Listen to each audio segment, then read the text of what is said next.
As the situation in Delhi continues to worsen, there's a war of words between the Ministry of Home Affairs and the Delhi government that's also escalating. The Union Home Secretary has written a rather stern letter to the Chief Secretary of Delhi at this point, saying that the Delhi government didn't do enough to arrange oxygen tankers. Neeta joins us with the very latest. Neeta, what more can you tell us about this letter? It's a very stern letter, Rishika, which the Union Home Secretary, Mr. Ajay Bhalla, has written to the Delhi Chief Secretary, Mr. Vijay Dev, on 25th of April. That is when Delhi was gasping for oxygen, and various hospitals were sending SOS calls to Delhi police that oxygen is almost over in their respective hospitals. Now the centre has squarely laid the blame at Delhi government's doorsteps and has said that if proper arrangements could have done, even some lives could have been saved, because as we have also been reporting that some hospitals have been saying that many people have died in these hospitals due to lack of oxygen. Now centre is saying that these lives could be saved. In fact, they are saying that the last mile connectivity, that the issue of transportation, you need to address that ASAP, as other states and union territories have been doing, and centre has been helping them. In fact, they also say that Delhi quota was increased to 480 metric ton, but it has been brought to the notice of the Ministry of Home Affairs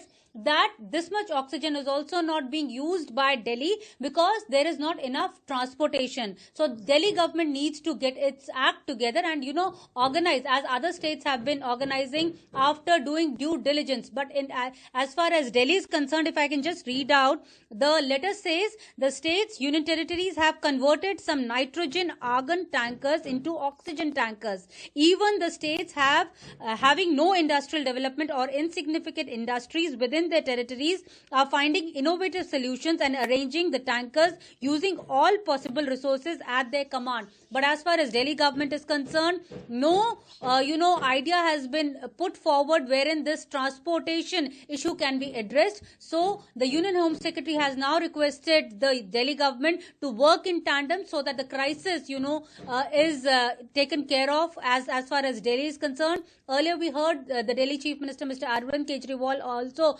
saying that now they would be importing some oxygen tankers from abroad and even some plants also. In fact, 8 of these plants are going to be functional from April 30th. So slowly Delhi is, which was gasping, now is getting its breath back. That's what we are being told, because centre has assured the state authorities, the Delhi government authorities, that there is enough supply of liquid oxygen as far as Delhi is concerned. Rishika?